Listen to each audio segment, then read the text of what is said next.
नमस्कार विद्यार्थी मित्रो, आज आपण BA द्वितीय वर्ष चतुर्थ सत्रामध्ये आपला जो BA सेकंड इयरचा पेपर आहे हवामानशास्त्र हा भूगोलाचा पेपर भूगोलाचा असणारा पेपर या पेपरचा आपण भाग या ठिकाणी बघतोय। त्यामध्ये आपण मागच्या तासामध्ये आवर्त सायक्लोन या भागाचा विचार आपण करत होतो। आवर्त म्हणजे काय इथपासून आपण सुरुवात केली होती। आवर्त म्हणजे भिन्न वायुराशीचा एकमेकाशी संबंध आल्यामुळे हवेचा दाबात बदल होऊन हवेचे कमी आणि जास्त दाबाचे क्षेत्र किंवा केंद्र निर्माण होतात। त्यामुळे भूपृष्ठावरील नियमित वाऱ्यांवर परिणाम होऊन हवेचे भोवरे निर्माण होतात। त्यांना आपण आवर्त किंवा प्रत्यावर्त असं म्हणतो। आणि त्यामध्ये खास करून एखाद्या प्रदेशात काही विशिष्ट कारणाने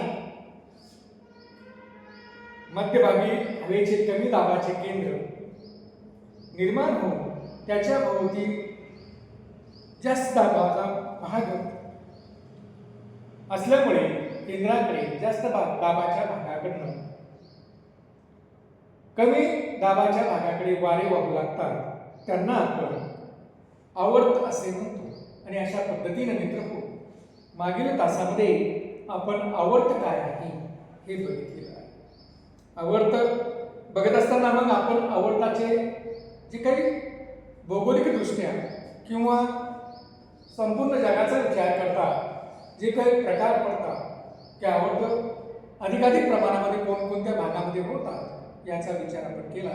त्यावेळेस प्रामुख्याने पहिलं आवर्ताचे प्रकार म्हणून त्यामध्ये आपण पहिला आवर्ताचा प्रकार या ठिकाणी बघितला तो म्हणजे उष्णकटिबंधीय आवर्त। आणि प्रामुख्याने उष्णकटिबंधीय आवर्ताचा संदर्भ बघत असताना या उष्णकटिबंधीय आवर्ताचं एकंदर वैशिष्ट्य देखील आपण या ठिकाणी बघितलेले आहे। उष्णकटिबंधीय आवर्ताची वैशिष्ट्य बघत असताना आपण बघितलं की यामध्ये आवर्ताचा मध्यभागी अतिशय कमी दाबाचे केंद्र साधारणतः आपण बघितलंय की जवळपास 850 मिलीबार ते 960 मिलीबार पर्यंत कमी दाबाचे केंद्र हे या आवर्ताच्या मध्यभागी निर्माण झालेले असते।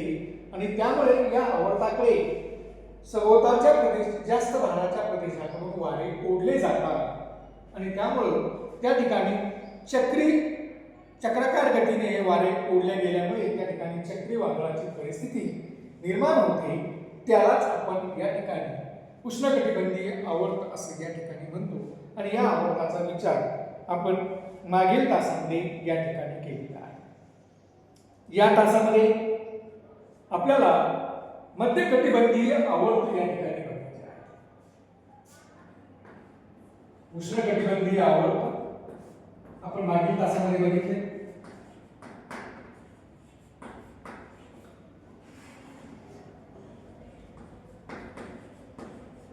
आजच्या तासाला आपण मध्यकटिबंधीय आवर्त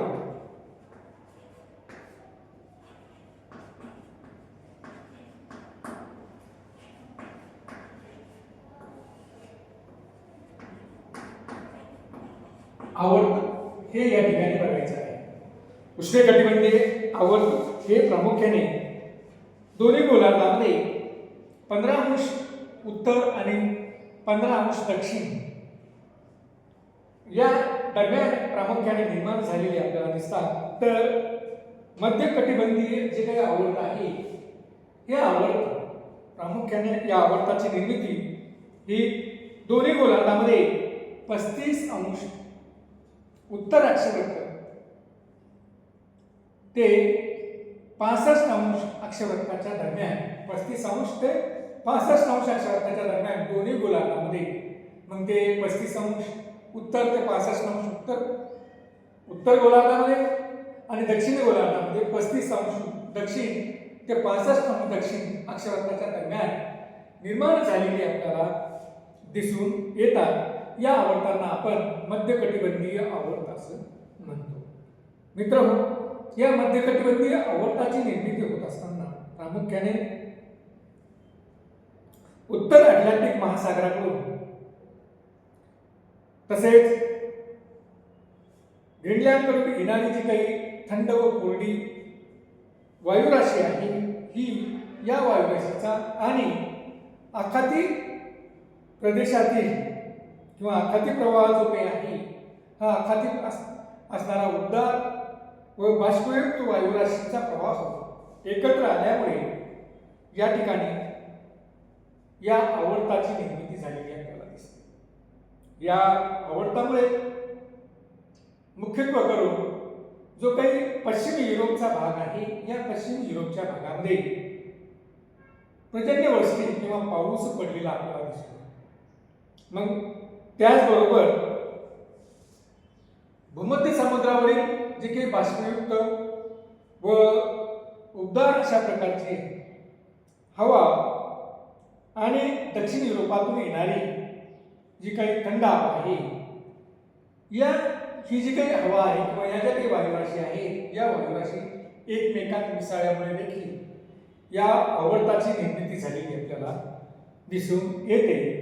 म्हणजे या ठिकाणी जर आपण उत्तर गोलार्धाच्या अनुषंगाने बघतोय मित्रहो, तर प्रामुख्याने आपल्याला दिसतं की उत्तर गोलार्धामध्ये मॅक्झिमम भाग हा किंवा अधिकाधिक भाग हा खंडाचा आहे आणि त्यामुळे आपल्याला तो उल्लेख देखील या ठिकाणी खंडाच्या अनुषंगाने करता येतो। म्हणून या ठिकाणी खास करून मध्य कटिबंधीय आवर्ताच्या संदर्भामध्ये उत्तर गोलार्धाचा उल्लेख केलेला आहे।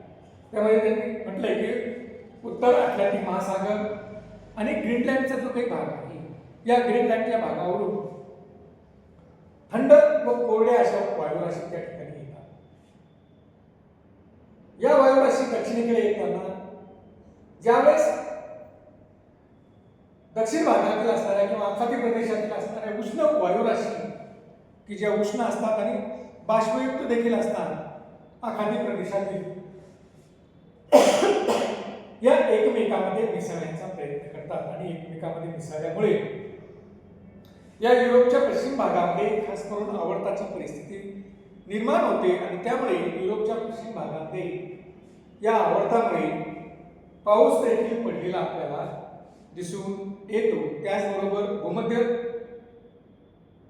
समुद्रावरील ज्या काही बाष्पयुक्त वायुराशी आहे की ज्या आखाती प्रदेशातूनच युरोपकडे येतात त्या वायुराशी आणि युरोपातील असणाऱ्या थंड वायुराशी या ज्यावेळेस एकत्र येतात किंवा मिसळतात त्यावेळेस देखील त्या ठिकाणी आवर्ताची परिस्थिती निर्माण झालेली आपल्याला दिसते आणि त्यामुळे भूमध्य सागरी हवामानाची निर्मितीमध्ये प्रामुख्याने हा एक घटक त्या ठिकाणी महत्त्वाचा असलेला आपल्याला दिसतो। तर अशा पद्धतीने मित्रहो हे मध्य कटिबंधीय आवर्त या दोन्ही गोलार्धामध्ये 35 ते 65 अंश अक्षावृत्ताच्या दरम्यान निर्माण झालेले आपल्याला दिसून येतात। या मध्य कटिबंधीय अक्षावृत्ताची काही वैशिष्ट्ये आपल्याला दिसून येतात। ती वैशिष्ट्य म्हणजे या आवर्ताची निर्मिती तुर्कस्तान, इराण, इराक, पाकिस्तान या मार्गे प्रामुख्याने हे जे काही आवर्त आहे ही आवर्त अगदी पाटण्यापर्यंत म्हणजे गंगेच्या खोऱ्यापर्यंत देखील ही आवर्त या ठिकाणी आलेली आपल्याला दिसतात। तसंच या आवर्तामुळे चीनी समुद्रातील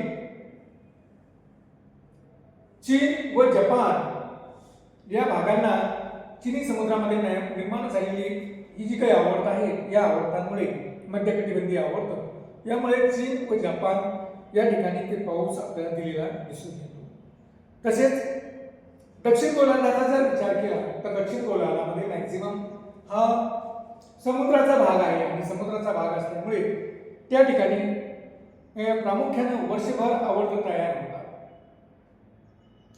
या आवर्ताचा परिणाम दक्षिण अमेरिकेतील हॉर्न बुशीर ते दक्षिण आफ्रिकेतील केप बुशीर इथपर्यंत झालेला आपल्याला दिसतो. या आवर्ताचा विस्तार साधारणतः 1000 किलोमीटर पासून तर जवळपास 15,000 किलोमीटर पर्यंत असतो.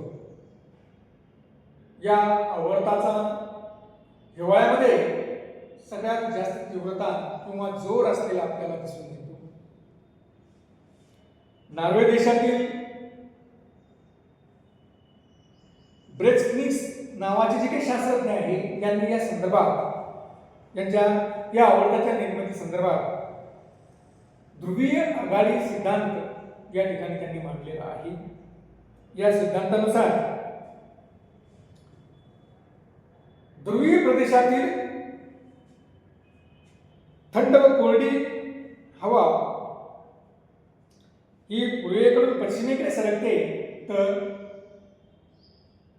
बाष्पयुक्त या वायुराशी बाष्पयुक्त उष्ण अशा वायुराशी या पश्चिमेकडून पूर्वेकडे सरकतात.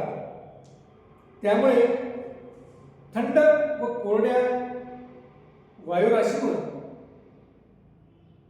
बाष्पयुक्त असणारी उबदार वायुराशी चढते. त्यामुळे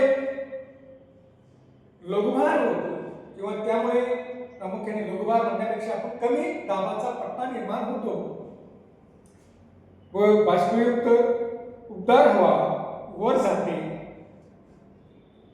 व खाली थंड व कोरडी हवा येते.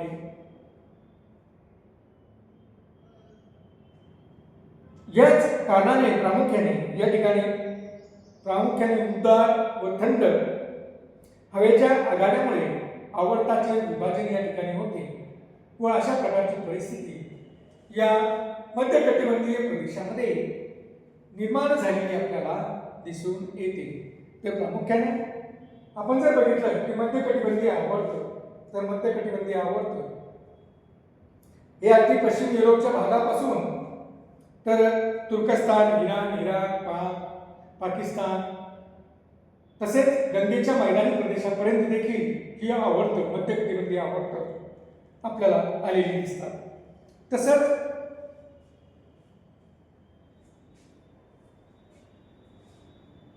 चीनच्या समुद्रामध्ये देखील या आवर्तामुळे चीन व जपानमध्ये किनारपट्टीच्या प्रदेशामध्ये पाऊस पडलेला आपल्याला आढळून येतो. दक्षिण गोलार्धामध्ये जर आपण बघितलं तर समुद्राचा भाग अधिकाधिक आहे आणि त्यामुळं त्या ठिकाणी वर्षभर अशा प्रकारची ही आवर्त येत असतात आणि जवळपास या आवर्ताची जी काही विस्तार आहे, हा आवर्ताचा विस्तार हा 1000 ते 15,000 किलोमीटर पर्यंत असलेला आपल्याला दिसतो. ही जी काही आवर्त आहे ही आवर्त या आवर्ताची तीव्रता हिवाळ्यामध्ये जास्त असलेली किंवा जोर या आवर्ताचा हिवाळ्यामध्ये जास्त असलेला आपल्याला आढळून येतो. प्रामुख्याने या ठिकाणी जर आपण बघितलं तर आपल्याला असं दिसतं की ध्रुवीय वायुराशी या पूर्वेकडून पश्चिमेकडे सरकतात की ज्या थंड व कोरडे असतात, तर पूर्वेकडून पश्चिमेकडे या उष्ण बाष्पयुक्त अशा प्रकारच्या वायुराशी या सरकतात आणि त्यामुळे ज्या ठिकाणी यांचा मिलाप होतो किंवा ज्या ठिकाणी एकमेकांना भेटतात त्यावेळेस उष्ण वायुराशी, उष्ण आणि बाष्पयुक्त असणारी वायुराशी ही थंड वायुराशीवर त्या ठिकाणी चढते आणि थंड वायुराशीवर चढल्यामुळे त्या ठिकाणी कमी दाबाचे केंद्र त्या ठिकाणी तयार होते आणि त्यामुळं अशा प्रकारच्या आवर्ताची निर्मिती या प्रदेशामध्ये झालेली आपल्याला दिसून येते. तर मित्रहो, अशा पद्धतीने या मध्य कटिबंधीय आवर्ताची निर्मिती या ठिकाणी होते. मग ही जी काही निर्मिती होते किंवा अशा प्रकारचे वैशिष्ट्य आपल्याला या मध्य कटिबंधीय आवर्ताची या ठिकाणी दिसून येतात. येणाऱ्या तासामध्ये हे मध्य कटिबंधीय आवर्ताची निर्मिती होत असताना कोणकोणत्या अवस्थेतून त्यांना जावं लागतं हे आपण पुढच्या तासामध्ये या ठिकाणी बघूया. धन्यवाद.